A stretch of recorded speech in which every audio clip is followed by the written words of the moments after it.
मुझे लगता है इस मुद्दे की गहराई में जाना चाहिए और ये जो नई परिस्थितियां बनी हैं इसके कारण क्या रहे और इससे लोकल डेमोग्राफी पे कितना फ़र्क पड़ रहा है। ये स्थानीय लोगों में जो रोष है उसके बहुत गंभीर कारण हैं और ऐसी अनेकों घटनाएं पिछले कुछ वर्षों में देखने को मिली हैं और मुझे लगता है इसकी गहराई में इसलिए जाना ज़रूरी है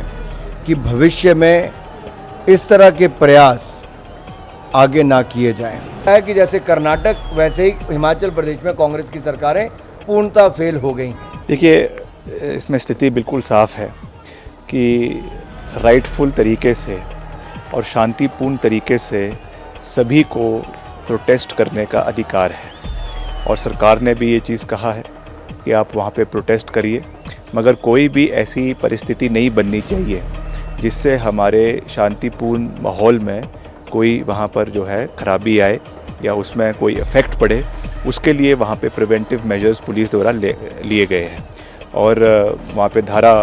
163 वहाँ पे लगाई गई है। पुलिस की छावनी में उस एरिया को तब्दील किया गया है ताकि कोई भी ऐसी परिस्थिति ना बने जिससे कल को प्रदेश की लॉ एंड ऑर्डर के ऊपर एक प्रश्न चिन्ह उठे।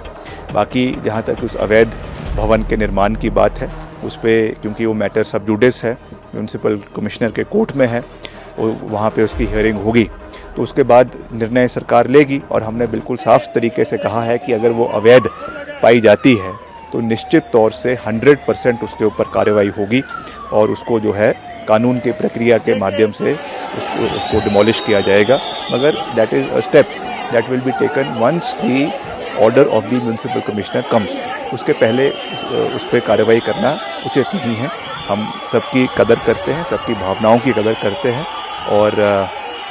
मिलकर शांतिपूर्ण तरीके से हमें अपने बात को रखने का पूरा अधिकार है। हम जो संगठन के सभी साथी वहाँ पर आए हैं उनका समर्थन भी करते हैं, उनके साथ खड़े हैं, मगर सरकार को ये देखना है कि हमें लॉ एंड ऑर्डर को भी प्रदेश के अंदर मेंटेन करके रखना है। और उसमें जो तय बाज़ारी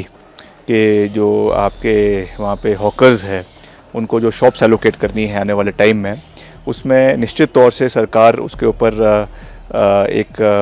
फ्रेमवर्क बनाएगी और एक सब कमेटी बनाने का भी मुख्यमंत्री जी ने कल विधानसभा के अंदर जो है वो आश्वासन दिया है। इसमें हो सकता है कि कुछ विपक्ष के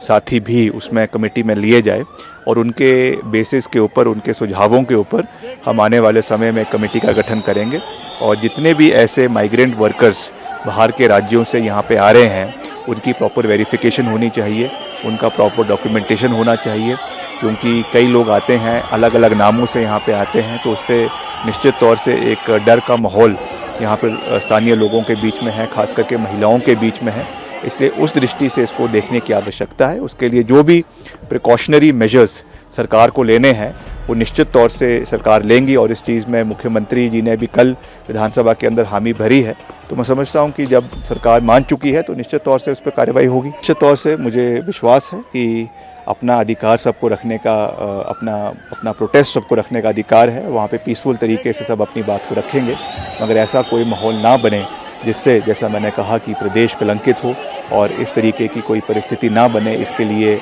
ample precautions have been taken from the side of the administration also, whether it is the deputy commissioner, whether it is the superintendent of police. They are all on the ground and they are taking every measures so that the peaceful environment of Himachal Pradesh and Shimla